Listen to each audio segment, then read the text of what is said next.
Hello, everybody. So, my name is Hala Citron with I Am Creative and Express Yourself Publishing, and it is our morning here on the East Coast. So, welcome, welcome. And I am so excited to start the day talking to Sarah DeGeorge about her chapter in our new multi author book, Invisible No More Stepping into the Spotlight, which is launching this Friday, April 8th, and all the links and everything will be provided. But this is the time for you to get to meet these incredible humans. And I am going to read the title of her chapter in just a little bit, and then she's going to do the talking. And if you notice, we are, like Sarah pointed out, we are exactly, we didn't plan the color and we're lined up. Exactly. Little Siamese twins today. So, Sarah's chapter is called Visibility is a Marathon, Not a Sprint. And it is a story about her life and stepping out of the darkness and into the light, the trails, setbacks, and triumphs along the way.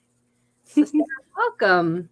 Thank you for having me this morning. It's always great to connect and, be here and, be in such a great space, such as the one that you've created. Oh, thank you. Thank you.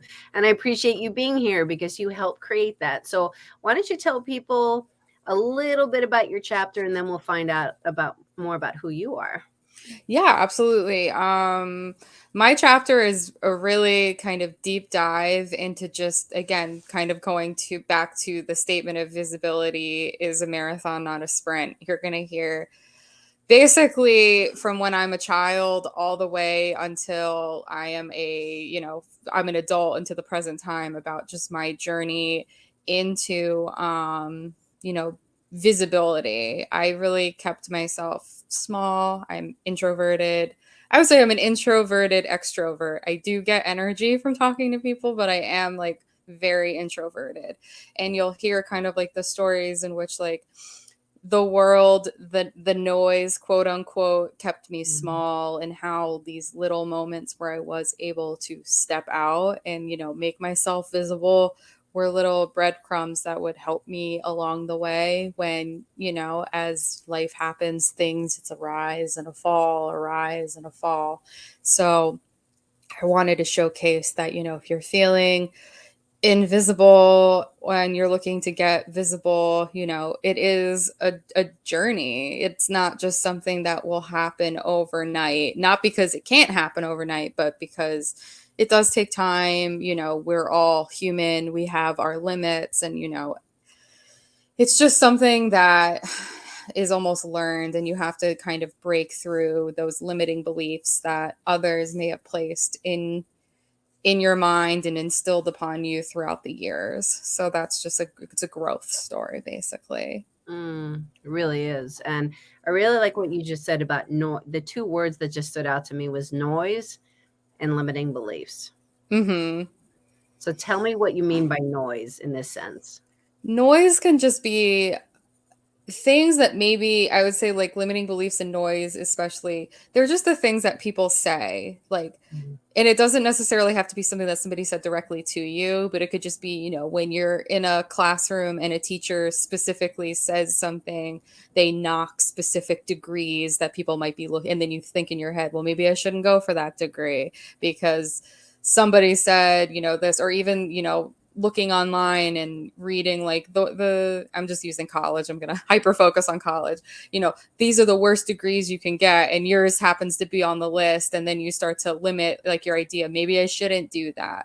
Or it could be something else, such as a feeling like that you have, or maybe you just don't feel like getting married, for example. Maybe marriage isn't for you, and then you read all these articles about like, oh, if you don't get married, like blah blah blah, and then you're like, well, maybe I should, and then you get these ideas of like going against how you really feel because society wants you to fit into this little box or do these things or make the most money. Sorry if you hear anything in the background.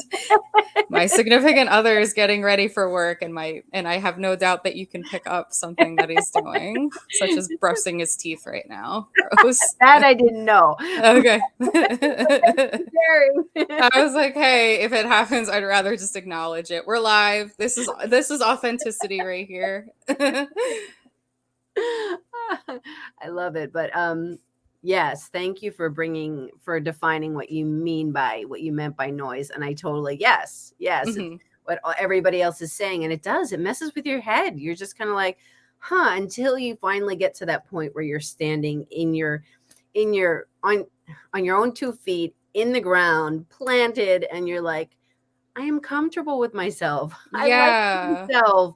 This is what I want to do. And I appreciate what you're saying, but, or fuck you. Like, whatever, however you want to approach it, whatever kind of feels right.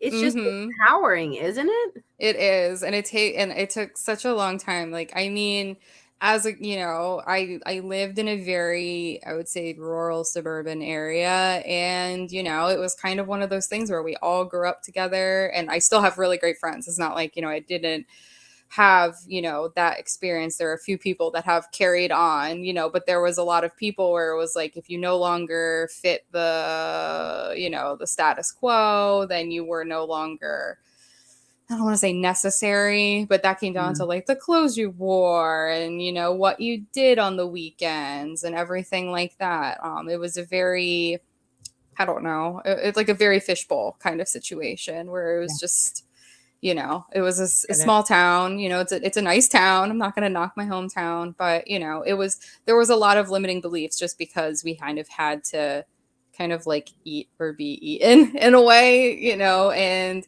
those limiting beliefs really kept, me especially, weighed down. Like, oh, maybe I shouldn't do this. Maybe I should, I want to stand out amongst the crowd, and maybe I should, get a degree in something I don't want to get a degree in, like accounting or something like that, because they make money and everything like that. And money is not really my big driver. I really want to like help people. So there was a lot of things that obviously, like, introverts, sensitive people that are, more altruistic, were kind of like, oh, well, how are you going to survive in life? And, then you get those limiting beliefs of, well, you need to make money, you need to do this. And then you're like, okay, well, then what am I going to do? Because this goes against like everything I want to do.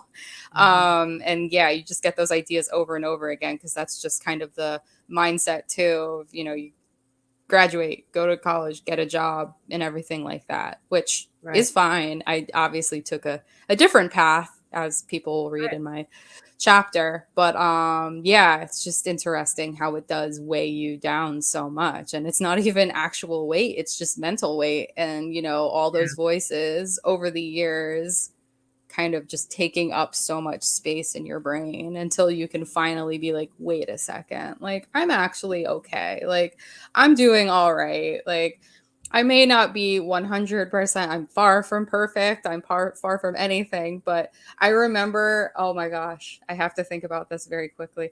This is a perfect little segue, but when Xango was a thing, like before MySpace, I'm pretty sure my username was like imperfect or perfect imperfection or something like that. Spelt with, and the e's were definitely threes because it was the mid 2000s. So that's, I was like, I'm imperfect, but I like my imperfections at this point, and it's taken me a long time to get there. So Thank you for all that. And yeah, it is. It's a journey, just like your title. Visibility is a marathon, not a sprint. It's really mhm. going into ourselves. So then taking that idea of sensitivity and these things that could be seen as keeping you a little bit smaller, tell people what you do now and how you've kind of grown into that. Yeah, so I didn't do the 9 to 5 route. I won't give away like the big catalyst part of my story, but I will say, like, I'm an entrepreneur now. I'm a digital marketing specialist. I work primarily with small to mid-sized businesses, and that actually ties in. I know this is going to sound weird, but it ties into that kind of sensitivity, really being in tune with others approach, because my goal when I work with small to mid-sized businesses is that we really dive into their why, their mission, their values. Why did they start this business? The excitement behind it. And that comes into the fact that, one, I really want them to share their story the way I shared my story. I want them to make a difference. Maybe that is kind of like the sensitive end to me, because I really think that like your story is such an important part. It's not just what you do and how you do it, but why you do it. And I really love working in that field with individuals. And also the other part as to why I do what I do is I try and I hopefully succeed with the people I work with to make sure that we are focused on, increasing customer engagement without overwhelm. And there's a big topic about overwhelm and burnout in my chapter, and because I've gone through it, and because I'm very sensitive to ensuring that others don't go through that, that's part of my process when I work with my clients now. So I've taken a lot of the experience of staying small and remaining invisible and also going through those bouts of burnout, and I implement that in my approach with the people I work with. We want to make sure they are sharing their story. They're not thinking like I'm not as good as the other people, because everybody has a unique story. I always tell, like, whenever I go through a digital marketing strategy deep dive, I'm like, who are you and what do you do? And what are those cool little things about you that can really come through in your digital marketing strategy? Especially because they're a small business. Everything ties usually to them. There's a story. I mean, yes, there is the products or services, but there's that story behind it, which is usually where that unique piece is. And then, like I said, because of that sensitivity and making sure that I'm balancing out a digital strategy that's sustainable for them as a small, mid-sized scaling business. I want to make sure that, they're understanding everything, and, we're working through a strategy that they really can stand behind and everything feels authentic to them. Because again, burnout happens a lot in entrepreneurship. I am a small business and I'm working with small businesses. So I like to have that carryover and that honest and authentic approach to like making sure that it's good. You're not staying small, but you're also not overwhelming yourself. So that's, my principles and how my story has tied into how I work with others in in creating their story as well. It's so beautiful. It's a thread. It's a Mm-hmm. common thread that just because you're living what you do. You're living your principles, you're living your story, and that's what you want to help people with. You don't want them to feel small. You have so much compassion, and you're giving them. I really appreciate the word overwhelm too. Mm-hmm. It's that because things do, especially in the world that you're in. There's so many when an entrepreneur has so many things to balance, and then social media and marketing and all of these things. It's just kind of like Exactly. And even going back to the statement, if we're talking about the noise again, so the noise in my life, but also the noise online, how many articles are out there when you're first starting out as an entrepreneur? Where should I be on social media? How many times should I be posting? What should I be doing with my digital marketing strategy? And if you were to implement all of them, you would be working 24/7 just on your marketing all alone. You these wouldn't shoulds. You just said like so many shoulds in there. shoulds. And it's like, but the thing is I always like to remind, they'll say, oh, I read this article that I should be posting at this time, but it's been really hard because I work with people that are parents. I have a pickup at that time. And I was like, well, one, there are scheduling platforms, but two, does that time really speak to you and your audience? You might, whatever you're doing, there might be a better time. And if everybody read that article, they're all going to be vying for that time. Going back to supply and demand, Exactly. there's but maybe like if you shift it over 1 hour, then then you have like this nice little piece of real estate that not a lot of people are vying for. But it's just, unfortunately, a lot of times they come with this idea, and then that's my way, obviously through analytics and diving into their buyer personas and all of the nice marketing key phrases and cliches. We dive in and I'm like, okay, but this is actually your target audience when we look at all this information, and this is how we can make this better. Why are you posting on this social platform? Not that many people are there.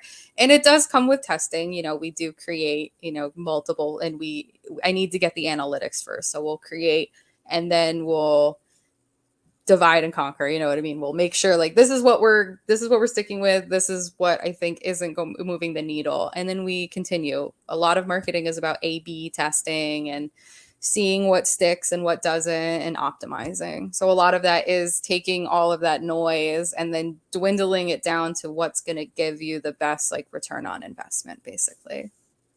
Whew, hear that, everybody? Why you need to talk to Sarah.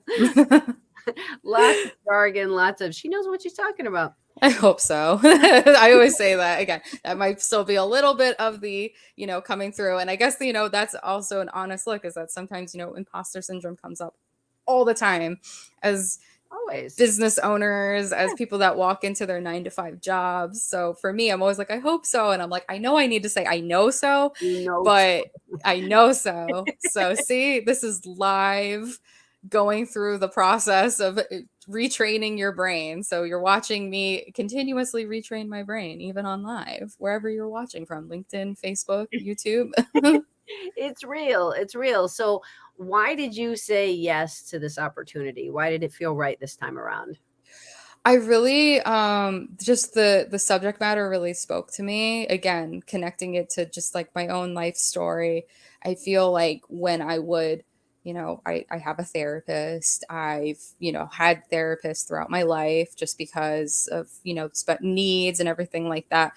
I felt that the one word that really did come up for me a lot was invisible. So when I read, what the, topic of the book was going to be, and like, I really felt like I could share something that was honest, maybe not, again, like we were talking about, the most uplifting at times, but a good showcasing of the journey into visibility. And it just, it really all of a sudden, like, it was one of those things that really clicked with me, that I thought like this was also the time. And I think we also touched on this as well, but another personal connection is my grandfather always like cheered me on and was like, oh, you're going to be a published author one day and everything. And unfortunately we lost him in the beginning of this year. And I want this to also be kind of like that thing where I finally was like, Grandpa, like, I am a published author. I kind of do have a plan where I'm going to do something, with the book in connection with him. I haven't thought of what I'm going to do yet in terms of how I'm going to, I don't know what I'm going to do, but I'm thinking of something where it could help, even if it's just like I give a book and I put it on his like nightstand where he used to sleep and everything like that, because they still have the same house, something of that nature. So that was also kind of like a pivotal moment, because I was like, okay, I have to do it now in honor of my grandfather too. And it's like all of these little connections were happening at that time. It was an unfortunate time in the beginning of the year and everything, but I wanted to make sure that I made there was that connection, and I finally shared my story. It's almost like him saying like, go for it, Sarah, like now's your time, show the world. Such beautiful connections, and yeah, why we do things. It's when it really feels right and these situations present. And I'm so sorry about your grandfather, but yeah, he's your cheerleader and he's just like so friggin' proud of you. And it's a celebration. It's a celebration for you stepping out and sharing and being seen. And him being like, yeah, you said you were going to do it and you did it. You followed through. It wasn't just, so many people they say they're going to do these kind of things, and then there's so many excuses not to, because it's vulnerable. Exactly. And I mean, myself and all the other, I'm so excited to read all of their stories as well. It's just like a group of people that are kind of like sharing those scars, those triumphs, those trials, and everything in the world of, invisibility versus visibility, and stepping into that. And I just think that it's a very cathartic. I think it's going to be a very cathartic book, and I'm so proud of everyone else that also decided to be a part of this, because it felt so good for me to share these stories. And thinking about like, I actually, with some of the things that I brought up, I was like, how many people actually know this? Like, I actually was trying to think of like even the closest people in my life. Some things I'm like, do like these people know this? Do these people know? how many people actually knew what was going on. I'm a very private person too, so this was stepping out of that comfort zone as well, and sharing some of the more private stories that have gone on in my life. So again, if I felt that way, I can only imagine, the power that's going to come from all the other stories collectively. Wow, Sarah. Well, thank you for, I mean, again, it's vulnerability. And thank you for being willing to share, because I'm going to say this throughout. It's because it's bigger than you, it's bigger than us. Yeah. It's for the collective. It's Hmm. sharing these for so people don't feel like they're alone. It's true connection. So, and Hmm. inspiring and motivating people to feel like, oh, wow, that person went through that too, or I have a similar situation. There's similarities, but none of our stories are exactly the same, because we're individuals that have our own experiences with our own set of Exactly. emotions and circumstances. So even though there's overlaps, it's never exactly the same. So I just really appreciate you. And can you please tell people how they can connect with you? Yeah, of course. So I have an Instagram. It's just SARDEGEORGE, Sarah DeGeorge, with the at symbol. You can email me as well if you have questions. If you're interested in anything that I talked about, it's also SARDEGEORGE at gmail.com. And then last but not least, my website, which you guessed it, is SARDEGEORGE.com. Thankfully, I was able to get all three, but there are actually multiple Sarah DeGeorges. So did not have that real estate. Wow. Yeah, weird story. I have one that lives in my neighborhood. I have one that lives in my I besides me. Who So came very first? I'm older because they're in college, so I was technically there first. But it's okay because there's room for multiple Sarah D. Georges on this planet. So, There and we all bring our own unique story. So, we all have our unique experience as being a Sarah D. George on planet Earth. we do. But we are so glad that you are part of Invisible No More, stepping into the spotlight. And again, thank you, Sarah, so much for saying yes and being Thank willing. you. Perfect. Thank you so much. This was such a great experience, and I appreciate you so much. Oh, well, thank you. And same here, same here. And Nanette, thank you for joining us live. We appreciate you, one of our other incredible contributors. So, everybody, thank you so much for those that are here with us live, catching the replay. Invisible No More, Stepping into the Spotlight launches this Friday. I have 3 more interviews coming up today, so you get to meet more contributors. And thank you for joining the celebration. So, we will have all the links for you on Friday. And yeah, have a great morning, afternoon, evening, wherever you are. So we'll talk soon. Bye, Bye, everybody. everyone.